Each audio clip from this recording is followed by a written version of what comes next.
Plínio Salgado was the founder of the Brazilian Integralist Action. Before that, he was an author and a journalist. In 1932, he wrote his October Manifesto, which is what we will be going over in this video.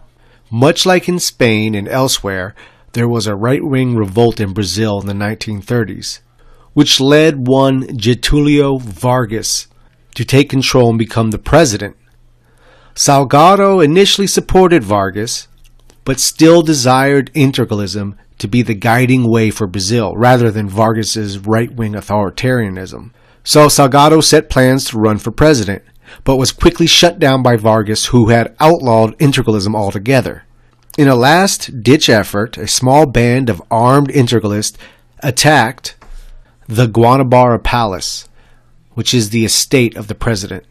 They attacked in the middle of the night, thus called the Pajama Putsch, because Vargas, woken from his sleep, led the security forces in his pajamas. In the end, there were around 20 casualties, and the Integralists had failed their attempt at a violent overthrow. Salgado was placed in prison and later exiled to Portugal for 6 years. While exiled, he made attempts to get back in the good graces of the Vargas government, even by praising Vargas's decision to enter World War II on the side of the Allies, which was quite a turn for Salgado because he was a fervent admirer of Mussolini's Italy. After the war, Salgado would return to Brazil and create the Party of Popular Representation, which kept a lot of the core beliefs of Brazilian integralism, but removed the fascist aesthetics, the mentality, and the fanaticism. Essentially, he dulled his once sharp sword. In 1954, Vargas would end up committing suicide after he lost control of the government, having his last words from his suicide note read on the radio that night. The famous last lines read, "Serenely, I take my first step on the road to eternity. I leave life to enter history." A year later, Salgado would run for president, but only garner around 8% of the vote, which would be around 714,000 votes. It is estimated at its height the Brazilian Integralists numbered anywhere from 50,000 to 1.5 million active members. Today they exist mainly as a thought more than a party with an insubstantial amount of membership. After a long life in politics, mainly serving on the Brazilian Congress, Salgado would die in 1975 at the age of 80. This is his contribution to history, the Manifesto of the Brazilian Integralist Action. Manifesto of October 7, 1932, translation by H.R. Morgan. Conception of man and the universe. God directs the destinies of people. Man must practice on earth the virtues that elevate and perfect. The man is worthy of his work. He sacrifices in favor of the family, of the fatherland, and of society. Worth at study, by intelligence, for honesty, for progress, in the sciences, in the arts, in technical ability, having finally the welfare of the nation and the moral elevamento of the people. Wealth is a well passenger who did not serve anyone, provided they are not complied with by the holder's duties, which strictly enforces to society and country. Everyone can and should live in harmony, respecting and cherishing others, each of which distinguish themselves in their skill, because each man has his own vocation, and is the set of those vocations that realizes the greatness of nationality and social happiness. Men and classes therefore can and should live in harmony. It is possible for the more modest worker climb to a high intellectual or financial position. Each should rise according to their career or their calling. All men are liable to social harmonization, and whole superiority comes from a superiority that exists only above men. Their common and supernatural purpose, it is deeply believed Brazil has a historical Christian roots which are intimate to all our hearts. So that is a common theme we see with third position ideology, is each should rise according to their career or their calling. The classes still existing. usually a demonization of third position politics, is to simplify the ideology by just simply calling it socialism, when that is not true. What it does is shorten the gap between the classes. What it does is give the true merit-based system where men are judged on results rather than income or social standing, as we understand the Brazilian nation. The Brazilian nation must be organized, united, indivisible, strong, powerful, rich, prosperous, and happy. For this, we need for all Brazilians to be united. But Brazil cannot achieve an intimate and perfect union of their children as long as there are states within a state, political parties that divide the nation, fighting classes, isolated individuals, exercising personal action and government decisions. So when you have this fractured society, like they're saying, they're fighting, there's a state within a state, people who are living for their own benefit over that of the nation, the political parties, the fighting between the right and the left, dividing the people, class warfare, isolated individuals exercising personal action and government decisions. We are rife with that in modern day America.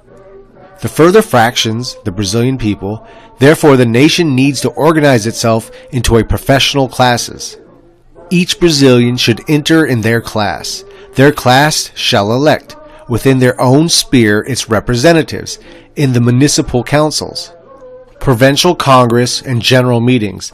Those elected to municipal councils elect its president and the mayor.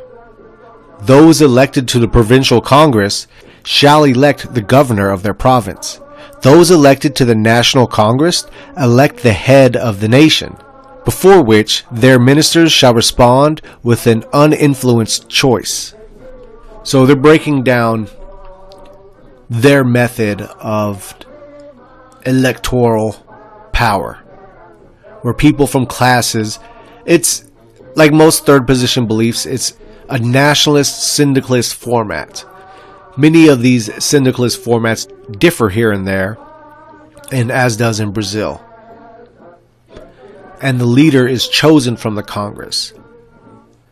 So, rightfully showing no faith in mass democracy, which becomes a contest between snake oil salesmen, but more so of an informed minority vote. The principle of authority. A nation to prosper in peace, to see its efforts bear fruit for achieving prestige both within and abroad, needs to be fully aware of the principle of authority. We need authority able to take initiatives to the benefit of each and everyone. To not allow for the de facto rulership by the rich, the powerful, the foreigners, the political groups, prevents them from exerting influence on the government decisions. Undermine the fundamental interest of the nation. We need hierarchy, discipline, without which there will be disorder. Now remember, this is loosely translated from H.R. Morgan, so it doesn't always flow so easily when reading it. And it probably will not be the most accurate translation, but I think enough of a general sense of the ideology comes through that it's worthwhile for putting out there for the English-speaking public, as there's so little on Brazilian integralism in English. A government that comes out of the free will of all classes is representative of fatherland. As such, it should be supported, respected, esteemed, prestigious. Upon it must rest the trust of the people. It should provide with the means to maintain social justice, harmony of all classes, and it must always seek the best interest of the collectivity. Trusted hierarchy, order, peace, respect. Here's what we need in Brazil. So once again, third position accepts that there's always going to be a hierarchy in man, which there always is. R, nationalism. The cosmopolitanism, i.e. foreign influence, is an evil which is the death for our nationalism and our nation. It is our duty to combat it. But this does not mean a policy of bad will towards the friendly nations. or to the children of other countries who work here aiming towards the advancement of the Brazilian nation and whose descendants are integrated into the lives of the Brazilian people. So essentially he's saying they're not talking about citizens of Brazil who may be relatively new, but working class. They're talking about foreign influence from international finance. We refer to the customs which are rooted mainly in our bourgeoisie, and in this current civilization having been brought here from Europe and the United States. Our homes are impregnated with foreign landlords. Our lectors, our way of looking at life, are no longer. The Brazilians of the cities don't know of the thinkers, writers, national poets. They try to shame the caboclo, they're Indians there, and the blacks of our land. They have acquired cosmopolitan habits. They don't know of all the difficulties and all the heroics, all the suffering and all the aspirations, the dreams, the energy, the courage of the Brazilian people. It is covered over by ironies to belittle the races. Live to enhance all that is outside, despising all national initiatives, having given us an inadequate political regime. They prefer to blame the disasters of the country, blaming the Brazilian people, rather than to admit that the regime is incapable and incompetent, skeptical, delusioned, weary of pleasure. All who speak these powerful words, or those great and petty bourgeoisie, distilling a poison that erodes the soul of the youth, creating ethnic prejudices originating from countries that want to dominate us, despising all our traditions, and seeking to inculcate and spread the immorality of manners. We are against the pernicious influence of pseudo-civilization, and we are against the influence of communism, representing the Soviet Russian imperialism, capitalism, which aims to reduce us to a dominion. Thus arises a great nationalist movement to affirm the value of Brazil and of everything that is useful and beautiful in character and in Brazilian customs, to unite all Brazilians in one spirit, the Amazon, the Northeast, the back country of the northern and central provinces, the cowboys, cattlemen, drovers of mines, settlers, ranchers, aggregates, small craftsmen of Sao Paulo, the working class of all regions, the youth of the schools, traders, industrialists, farmers, teachers, artists, officials, doctors, lawyers, engineers, workers of all railways, the soldiers, the sailors, all who still have at heart their greatest love and enthusiasm for Brazil. We must rely on our glorious traditions. We must affirm as a people, united and strong, that nothing can divide us. Nationalism, for us, is not only the cult of flag and national anthem, is the deep awareness of our needs of character, of the trends, of the aspirations of the fatherland, and of the value of a people. This is a great campaign we undertake. So very similar to America, I would say. You have this cosmopolitan elite propping up cities like tumors, causing friction between the classes and the races, ridiculing the traditions, and changing their way of life. We, the parties and the government, we, Brazilians from all provinces, propose to create a culture, a civilization, a genuinely Brazilian way of life. We want to create a public right, according to our realities and aspirations. A government that guarantees the unity of all provinces, the harmony of all classes, the initiatives of all individuals, and the supervision of the state and national construction. Therefore, our ideal does not allow us to enter into collusion with regional parties. You may recognize these parties, but we recognize the nation.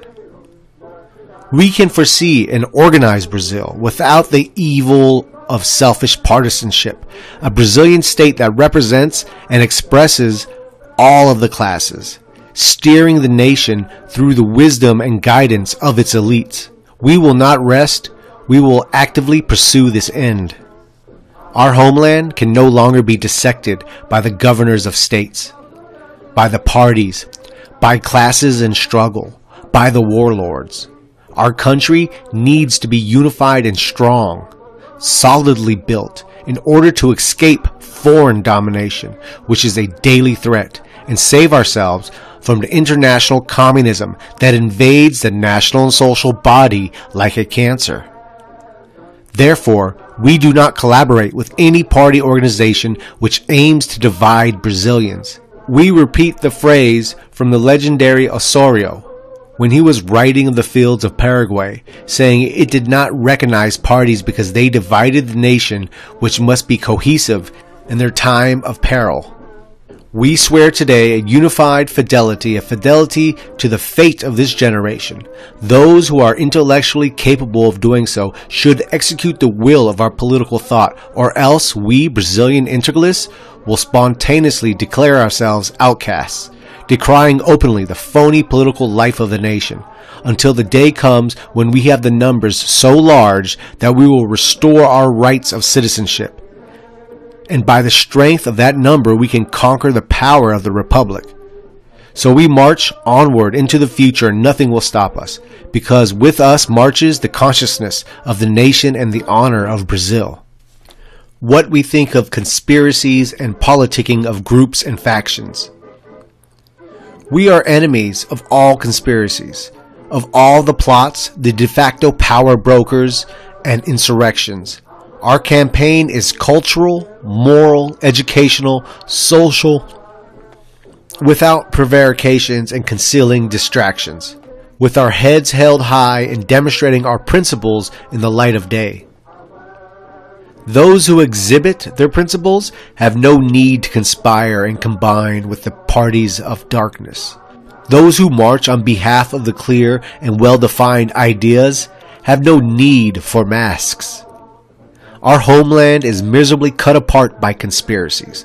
Politicians and governments deal with the special interest groups, and thusly they conspire together. We preach loyalty, frankness, freedom of speech, openness of opinion and discussion and debate in the realm of ideas.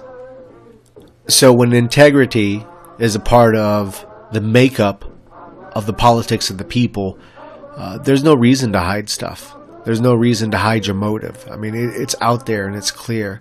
The criminalistic politicians are dismantling the character of the Brazilian people. The lack of appropriately effective programs revolve around the people and the military due to the incompetent government. All of its programs are the same, and these men are out of contact for reasons of personal and group interests. Therefore, some plot against each other, and meanwhile the communists plot against all. We preach honesty and courage.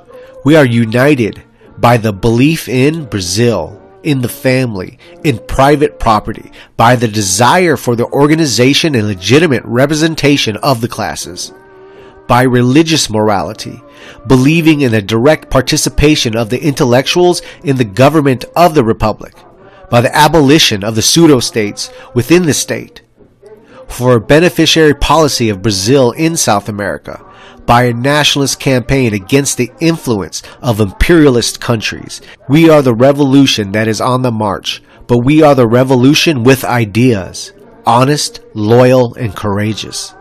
The social question as regards Brazilian integralism. The social question should be resolved by cooperation of all, as the desire for justice that each nourishes and wishes to progress and improve. Also fundamental in third position thought. The right to property is fundamental to us when considered in its natural and personal character. Capitalism today works against this law, based like some uncontrolled individualism and upon the physiognomy of the liberal democratic economic system. We must adopt new regulatory processes for production and trade, so that the government can avoid the imbalances which are harmful to social stability. Communism is not a solution, because it is based on the same fundamental principles of capitalism, with the aggravating factor of consolidating many bosses into a single entity to enslave the working class to a minority of cruel officials, all of whom are recruited by the remaining or surviving bourgeoisie. Communism destroys the family to better enslave the worker to the state, destroys the human personality to better enslave the man in a materialistically obscene collective, destroys religion to better enslave the human being to the baser human instincts, destroys the initiative of each, kills the stimulus, sacrifices humanity for a contrived fantasy, falsely promising scientific conduct as soon as possible, that is, in about 200 years at least. We wish to give to the worker, the farmer, the soldier, the sailor, is the possibility to upload as your vocation and your righteous desires.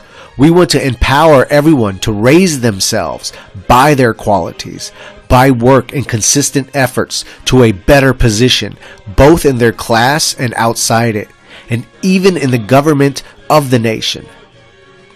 Now, once again, you'll look at every third position political philosophy discussed on this channel, and you'll see that is universal with third position.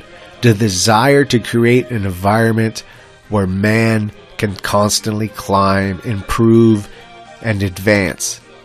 We don't teach the worker the doctrine of cowardice, of disillusion, hatred, the resignation like communism and anarchy, the doctrine of submission, the unavoidability of ostracism and complying with the dictates of politicians, as does liberal democracy. We teach the doctrine of courage, of hope, of love of country, of duty to society, the ability to achieve a beautiful life, the ambitions of progress, of owing assets, of elevation, to raise a family. We do not destroy the person such as communism. Neither do we abuse the person as liberal democracy does.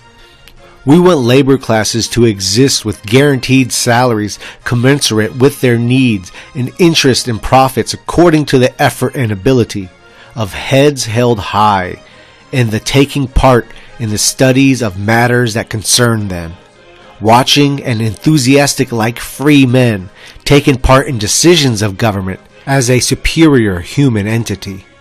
We must be finished with the regionalism.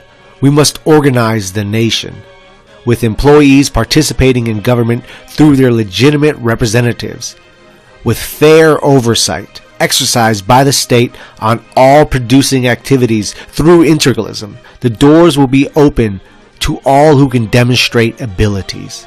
The organized classes will ensure to their members collective contracts and shall ensure the needs of work or production to each, in order to no longer submit, as has hitherto been the practice, those who are unemployed to the humiliations of applications for by those who seek employment, so often greeted with contempt, by which is causes of righteous revolts.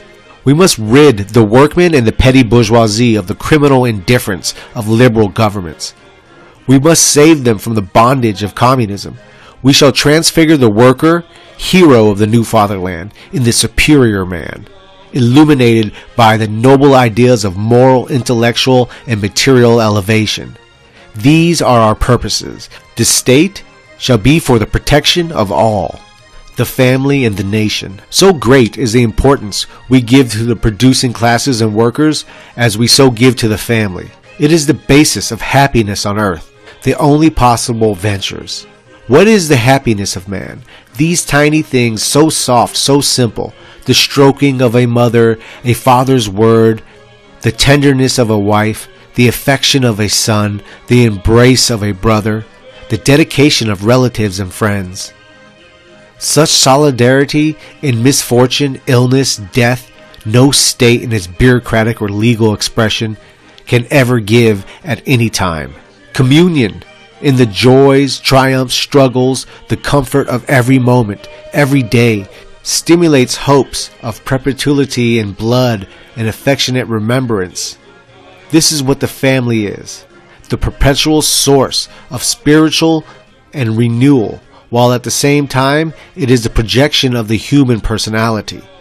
The current state takes the family away from the man, treating them as animals. By making him play their games, they make him into an automation that is both unhappy in his demoted status from having once been a person in a superior condition, What affection, comfort, and consolation may the state give to the economic entity in those times of great afflictions, or at that time of death? Who just will animate such people in times of sorrow? Such lack of human worth will be as inevitable in a regime of communist bureaucracy as in any other regime. At the supreme moment, not enough science, public life, social life, collective life, selfish individualism, the soul of the man is in his life's concerns, and we say that this is not the language of compassion spoken by a stranger, or a formalized philanthropy, nor official support, nor an absurd socialization of affections, but the deep language of affinities that has at length been stimulated and fed. The man can't turn into a bee or a termite. Man is not a vermin. The state should be strong enough to maintain and uphold the integrity of the man and his family, because it is in the family that the virtues originate from which consolidate the state. The state may be considered as a big family, made up of unified sets of families.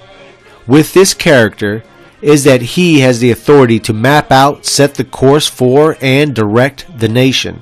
With the law being based upon the family, it is the duty of the state to carry out social justice, representing the producing classes.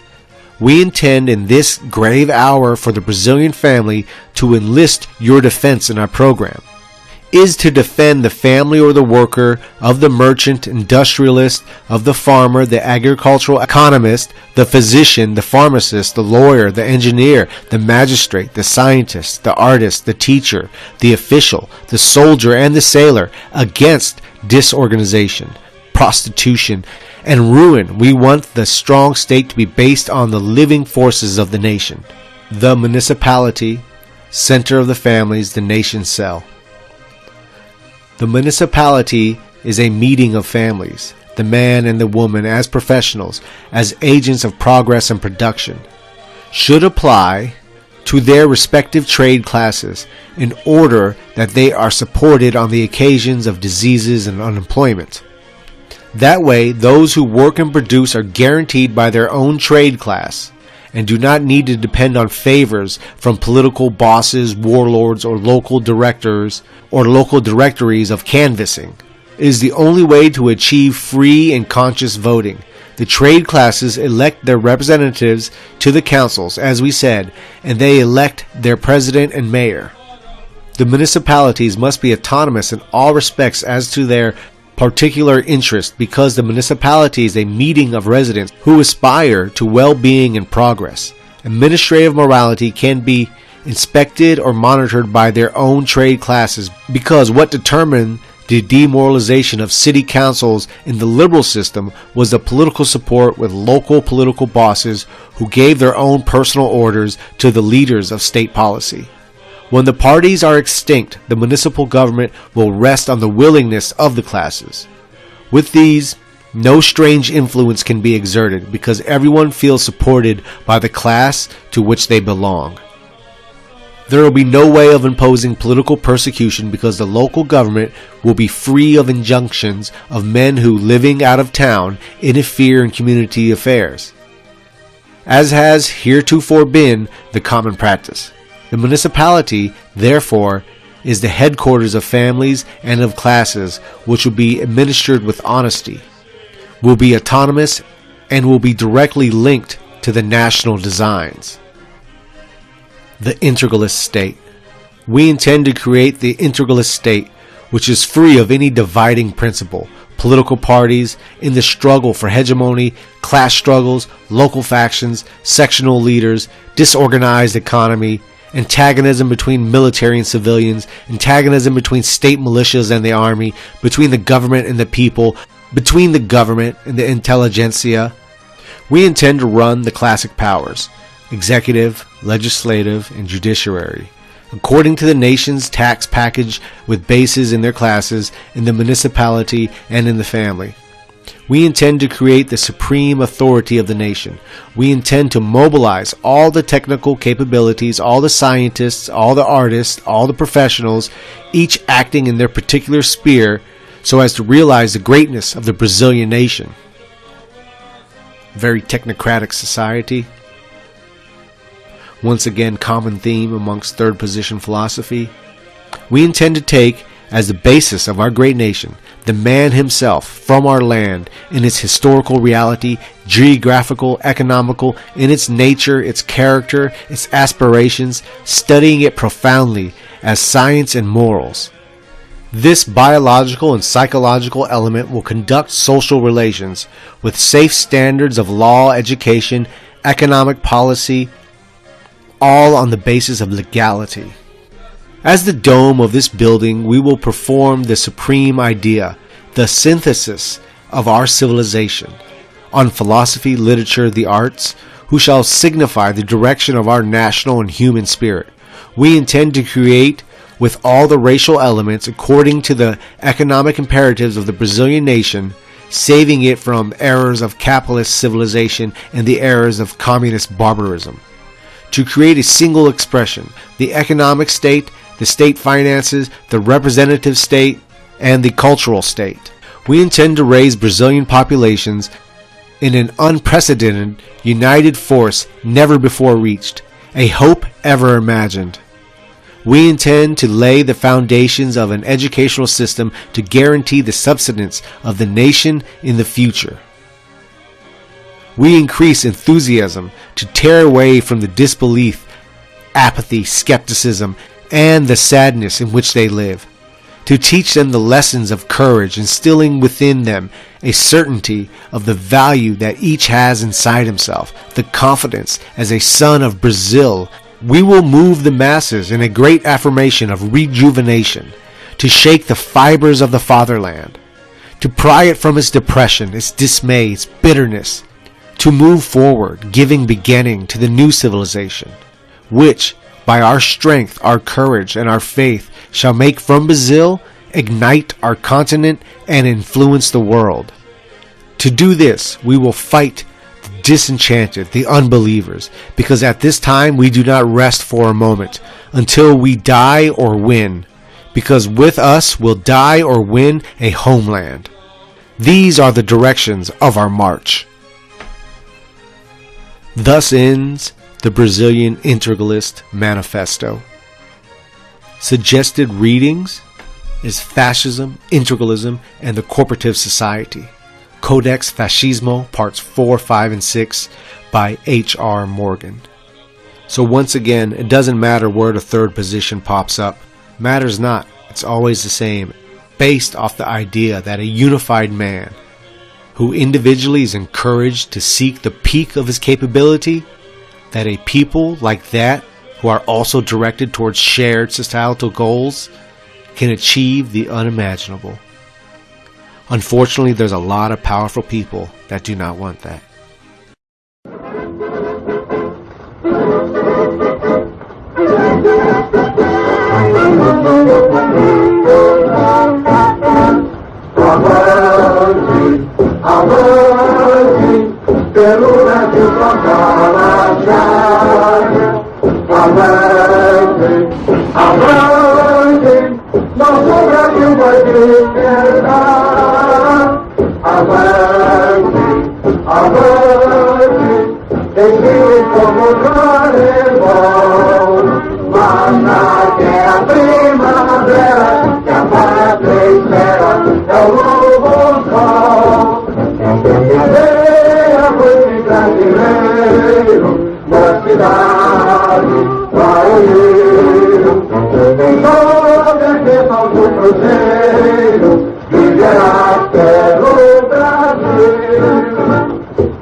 Glória para aquele céu.